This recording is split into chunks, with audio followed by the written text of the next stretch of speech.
ہر گھر سے سروے کر لو. میں بچوں کی بات نہیں کر رہا، میں بڑوں کی بات کر رہا ہوں. ہر گھر سے سروے کر لو. 18 سال کے 5 نوجوان لڑکے گھر میں موجود ہیں. بڑے اچھے اچھے نام بھی ہیں ان کے، عبداللہ، عبد الرحمن، بڑے اچھے اچھے اسلامی نام ہیں. گھروں میں جا کر کے سروے کر لو، پوچھو بھائیو کیا تم مسجد میں نماز پڑھنے آتے ہو؟ نہیں صاحب، تھوڑی کوتاہی ہے، جمعہ تو آتے ہیں، 5 ٹائم میں نہیں آتے ہیں. واہ واہ بھائی، میرے بھائی، تم تو نبی کے عاشق ہو، تم تو نبی کے چاہنے والے ہو، تم تو نبی سے پیار کرنے والے ہو. ارے تم کیسے نبی کے چاہنے والے ہو؟ تم نبی کے لیے جان دینے کی بات کرتے ہو، تم 5 ٹائم نماز میں حاضر ہونے کے لیے تیار نہیں ہو. جس نبی سے تم پیار کا دعویٰ کرتے ہو، اس نبی کو تو نماز سے اتنی محبت ہے، اتنی محبت ہے، اتنی محبت ہے کہ اپنے آخری ٹائم بھی وہ نبی نماز کو نہیں بھولے. جب آپ کی زبان سے الفاظ نہیں نکل رہے تھے، آپ کی زبان کانپ رہی تھی اور آپ کی زبان سے الفاظ نہیں نکل رہے تھے، ام حبیبہ کہتی ہیں میں نے کان لگا کے سنا کہ دیکھو اللہ کے پیارے نبی کیا کہہ رہے ہیں. تو اللہ کے نبی کہہ رہے تھے الصلاۃ الصلاۃ وما ملکت ایمانکم. او میری امت کے لوگوں، تم نماز کی پابندی کرنا، تم نماز کا خیال کرنا، تم نماز کو مت چھوڑنا، کسی حال میں معاف نہیں. بنارس سے 700 کلومیٹر دور میں کٹیہار آیا، اسٹیٹ بدل گیا، موبائل رومنگ میں آ گیا، اردو سے بنگلہ زبان کے بیلٹ میں آ گیا، لینگویج بدل گئی، علاقہ بدل گیا، اسٹیٹ بدل گیا، لیکن نماز نہیں بدلی. حی علی الصلاۃ کی آواز یہاں بھی آ رہی ہے، اور نماز کا ٹائم ہوا تو عبدالغفار صاحب یہ کہہ کر کے نہیں بچ پائیں گے ہم تو الگ ایک اسٹیٹ میں آئے ہیں، یہاں پر ہم نماز کیوں پڑھیں؟ اللہ کی طرف سے، اللہ کے کلام کی طرف سے آواز آئے گی ان الصلاۃ کانت علی المؤمنین کتابا موقوتا. عبدالغفار صاحب نماز تو آپ کو پڑھنی ہے اور ٹائم پر پڑھنی ہے. ٹھیک ہے آپ سفر میں ہیں، 4 رکعت والی نماز آپ 2 رکعت پڑھ لیجئے، ظہر کی نماز آپ 2 رکعت پڑھ لیجئے، عصر کی نماز آپ 2 رکعت پڑھ لیجئے، عشاء کی آپ 2 رکعت پڑھ لیجئے. اور فجر کی کتنی پڑھیں گے؟ 1 رکعت. بولو بھائی. مولوی صاحب ہم کو پتہ نہیں ہے انڈیا پاکستان کے میچ میں وراٹ کوہلی نے کتنے رن بنائے، یہ برابر پتہ ہے، نماز کے مسئلے نہیں معلوم. سفر میں آپ کو مغرب کی نماز کتنی پڑھنی ہے؟ 3 رکعت ہوتی ہے بھائی، اس میں تو 1.5 رکعت نہیں پڑھ سکتے، یہ پڑھیں گے 1.5 رکعت. مغرب کو 3 کی 3 ہی پڑھنی ہے، فجر کی 2 کی 2 ہی پڑھنی ہے. آج ہمارے نوجوان میرے بھائیوں نماز سے کتنے دور ہیں. یہ نماز کسی حال میں معاف نہیں ہے. شیخ ابن باز سے پوچھا گیا کوئی مسلمان اگر دشمنوں کی قید میں چلا جائے، اس کو کھمبے سے باندھ دیا جائے، وہ تو ہل بھی نہیں سکتا، وہ تو رکوع بھی نہیں کر سکتا، وہ تو سجدہ بھی نہیں کر سکتا، وہ پیشاب کر دے تو دھل نہیں سکتا، وہ پاخانہ کر دے تو دھل نہیں سکتا، وہ وضو نہیں بنا سکتا، وہ تیمم نہیں کر سکتا. شیخ صاحب وہ انسان نماز کیسے پڑھے گا؟ شیخ ابن باز نے جواب دیا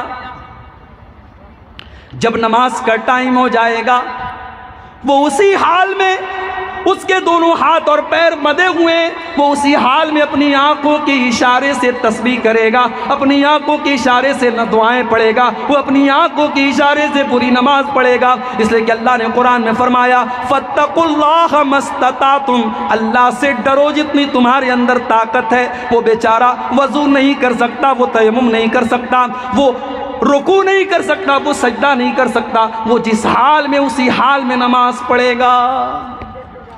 معاف نہیں ہے یہ نماز، ہمارے اوپر معاف ہے. ہماری دکان ہے مارکیٹ میں، بغل میں مسجد ہے، اذان کی آواز آ رہی ہے، ہم دکان چھوڑ کر کے نماز پڑھنے کے لیے تیار نہیں. میرے پیارے ساتھیوں، اپنی دکان سے کہہ دو، اپنے کام سے کہہ دو کہ نماز کا ٹائم ہے. نماز سے مت کہو کہ میری دکان کا ٹائم ہے.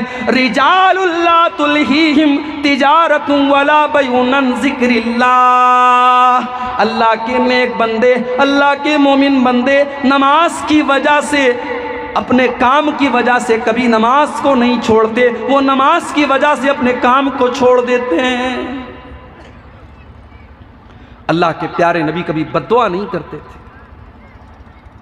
آپ نے دشمنوں کے لیے بھی بد دعا نہیں کی، مگر جب آپ کی زندگی میں ایک مرتبہ ایسا ہوا کہ آپ کی عصر کی نماز قضا ہو گئی۔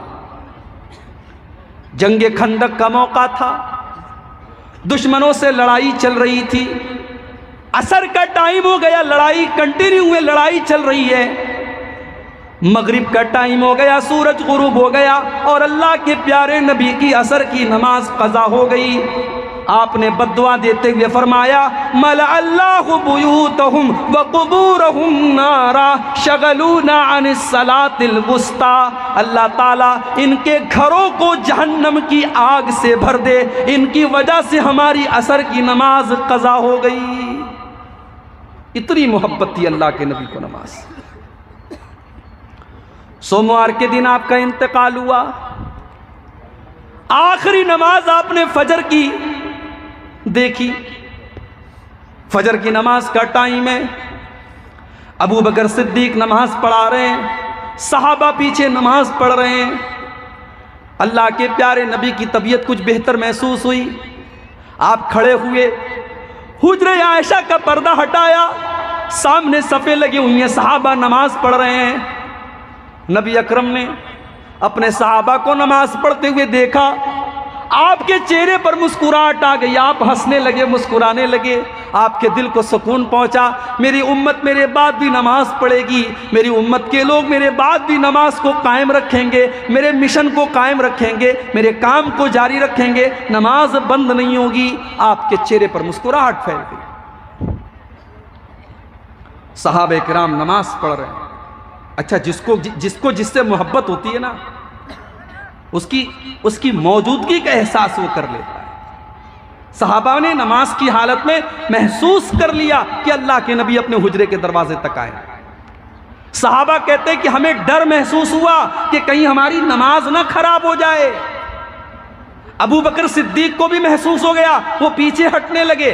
اللہ کے پیارے نبی نے اشارہ کیا کہ نماز کو کنٹینیو رکھو، اور آپ نے دوبارہ پردہ گرا دیا۔ صحابہ کہتے ہیں یہ آخری دیدار تھا جو ہم نے اللہ کے پیارے نبی صلی اللہ علیہ وسلم کا کیا تھا۔ اتنی محبت تھی میرے بھائیوں نماز۔ ہمارا نوجوان نماز نہیں پڑھتا، نماز پڑھے گا کیسے؟ یہ دارو پیتا ہے، نماز کہاں سے پڑھے گا؟ یہ جوا کھیلتا ہے، نماز کہاں سے پڑھے گا؟ شراب کے اور جتنے نقصان ہیں وہ سب تو ایک طرف ہے، جو شرابی ہوگا وہ نمازی نہیں بن سکتا، اور جو نمازی بنے گا وہ شرابی نہیں بن سکتا۔ اسی لیے اللہ قرآن میں کہتا ہے انما یرید الشیطان ان یوقع بینکم العداوۃ والبغضاء فی الخمر والمیسر ویصدکم عن ذکر اللہ وعن الصلاۃ۔ میرے بندو، شیطان تو یہی چاہتا ہے تم شراب کے عادی بن جاؤ، تم جواری بن جاؤ۔ جب تم شرابی اور جواری بن جاؤ گے تو آپس میں تم لڑائی کرو گے اور نماز سے تم دور ہو جاؤ گے۔ ارے ہم تو محمد رسول اللہ کے امتی ہیں۔ یہ کام نتیش کمار کا نہیں تھا کہ شراب پر پابندی لگائیں، یہ کام تو مسلمان کا تھا۔ مسلمانوں کے گاؤں میں بڑے بڑے بورڈ لگے ہونے چاہیے تھے کہ یہ ہمارا گاؤں ہے، یہاں شراب کا اڈا نہیں کھلے گا۔ شراب بندی یہ بہار گورنمنٹ کا کام نہیں تھا، یہ مسلمان کا کام تھا میرے بھائی۔ یہ ہمارے مذہب کی تعلیم ہے، یہ ہمارے دھرم کی تعلیم ہے کہ ہمیں شراب کو ہاتھ نہیں لگانا۔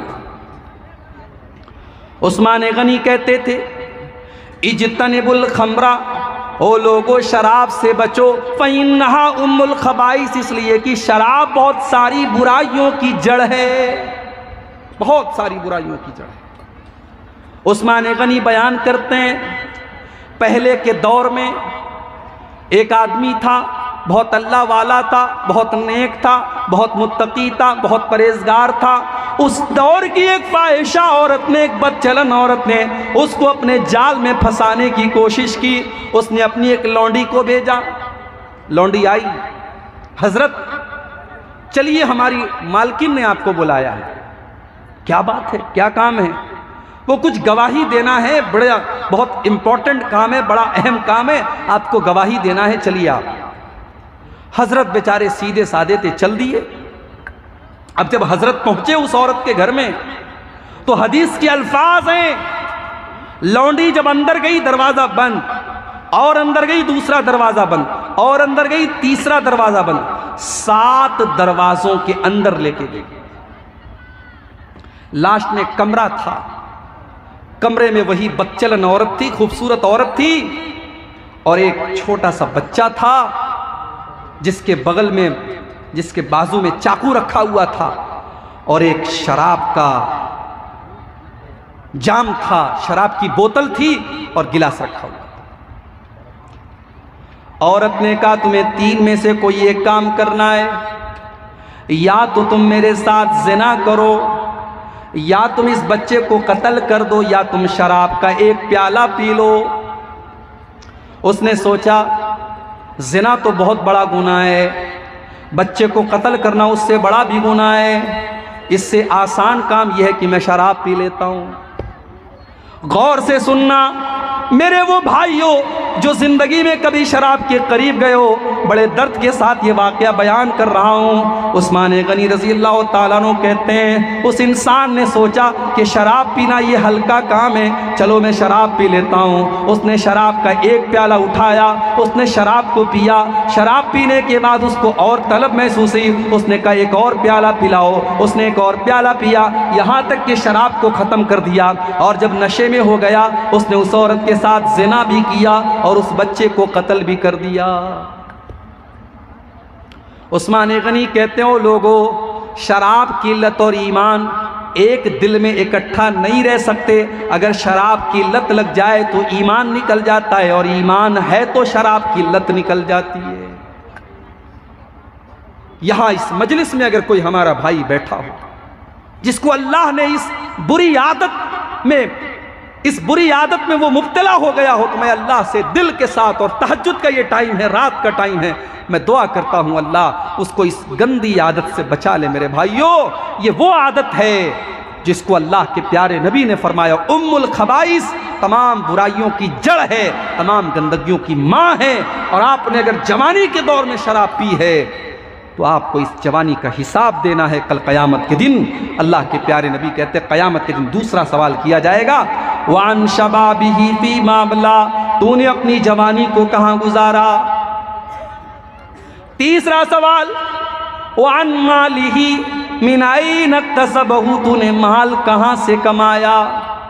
تو بیاج کا کام کرتا تھا، تو جوا کھیلتا تھا، تو لاٹری کھیلتا تھا، تو حرام طریقے سے پیسہ کماتا تھا، یا بزنس کر کے حلال طریقے سے پیسہ کماتا تھا؟ تو اچھا مکان بنا لے، تو بہترین گھر بنا لے، تو کروڑوں کی گاڑی خرید لے، اسلام کو کوئی اعتراض نہیں ہے، اللہ اور اس کے رسول کو کوئی اعتراض نہیں ہے، لیکن تو نے حرام کی کمائی کا ایک پیسہ بھی اگر اپنے گھر میں تو لے کر کے آیا تو اللہ کو حساب دینا پڑے گا، من این اکتسبہ، تو نے مال کہاں سے کمایا؟ آج یہ مسئلہ بھی ہمارے نوجوان کے ساتھ، 10,000 کا موبائل اس کے پاس ہے، اب اس کے دوست نے آئی فون خرید لیا، 1 لاکھ 1.5 لاکھ روپے کا آئی فون خرید لیا۔ ایک صاحب مجھ سے کہنے لگے، ارے شیخ صاحب آپ اتنے بڑے مقرر ہیں، جلسوں میں جاتے ہیں، آپ کو تو آئی فون لینا چاہیے۔ میں نے کہا بھائی صاحب موبائل اتنا ہی مہنگا لو کہ کبھی کھو جائے تو ہارٹ اٹیک نہ ہو۔ آئی فون اگر کسی کے پاس ہے اور اللہ نہ کرے کبھی چوری ہو جائے تو بیچارہ، ہم لوگوں کا موبائل اگر کھو جائے تو چلو 10,000 گیا، اور آئی فون چلا گیا تو 1 لاکھ 1.5 لاکھ چلا گیا۔ میں نے کہا اتنا بڑا رسک میں نہیں لے سکتا۔ تو آئی فون، اب دوست نے آئی فون خرید لیا، اب آپ کا دل دیکھ کر کے مچل رہا ہے، اب آپ نے کہا یار کیا کریں، چلو جوئے میں لگا دیتے ہیں، 10,000 روپیہ لگا دیتے، ہو سکتا ہے ہم 1 لاکھ روپیہ کما لیں اور ہم بھی آئی فون خرید لیں۔ 10,000 روپیہ آپ نے لگایا اور جوئے میں آپ ہار گئے، آپ کو اور اچھا جوا ایک ایسی چیز ہے، آپ نے 10,000 لگایا اور ہار گئے تو یہاں پر معاملہ رکے گا نہیں، آپ 10,000 اور لائیں گے، گھر کے سامان بیچ کر لائیں گے، بیوی کا زیور بیچ کر کے لائیں گے، گھر کی ضروری چیزیں بیچ کر کے۔ جوئے کی لت ایک ایسی لت ہوتی ہے کہ جیسے جیسے آپ آگے بڑھیں گے وہ دلدل کی طرح اس میں دھستے چلے جائیں گے۔ میرے پیارے ساتھیوں، اس کمائی کا حساب بھی اللہ کے آپ کو دینا پڑے گا۔ وَعَنْ مَالِهِ مِنْ أَيْنَ اكْتَسَبَهُ، مال آپ نے کہاں سے کمایا۔ اور چوتھا سوال وَفِيمَا أَنفَقَهُ، مال آپ نے کہاں خرچ کیا۔ اور پانچواں سوال ہوگا وَمَاذَا عَمِلَ فِيمَا عَلِمَ، میرے بندے تو نے جو معلومات حاصل کی، تو نے جو علم حاصل کیا، جلسہ چل رہا تھا، بڑے بڑے علماء تقریر کرنے آئے تھے، رات کو 3 بجے تک تو نے تقریریں سنی تھیں، تو نے اس تقریر کے اوپر کتنا عمل کیا تھا، تو نے جو علم حاصل کیا اس علم کے اوپر تو نے عمل کتنا کیا، اس کا بھی تجھ کو حساب اللہ کیا دینا پڑے گا۔ اسی لیے ہمارے بہت سارے بھائی کہتے ہیں صاحب ہم جلسے میں نہیں جائیں گے، ہم دین کا علم سیکھیں گے ہی نہیں، جتنا سیکھیں گے اتنا حساب دینا پڑے گا۔ میرے بھائیوں یہ دوسری گمراہی ہے، علم دین سیکھنا فرض ہے آپ کے اوپر۔ اللہ کے آپ یہ کہہ کر کے نہیں بچ سکتے کہ ہم تو سیمانچل میں پیدا ہوئے تھے، کٹیہار میں پیدا ہوئے تھے، ہمارے علاقے میں بڑے چھوٹے چھوٹے مدرسے تھے، بہت بڑا ادارہ نہیں تھا، ہم زیادہ تعلیم حاصل نہیں کر پائے۔ دین کا جو بیسک علم ہے، دین کا جو ضروری علم ہے، وہ کٹیہار اور سیمانچل کے مسلمان سے بھی پوچھا جائے گا، اور یو پی کے مسلمان سے بھی پوچھا جائے گا، اور دنیا کے ہر مسلمان سے اور ہر مومن کو قبر کے اندر سوال کا جواب دینا پڑے گا۔ تیرا رب کون ہے، تیرا دین کیا ہے، اور تیرے نبی کون ہیں، ان 3 سوالوں کا جواب ہم سب کو دینا ہے میرے پیارے صاحب۔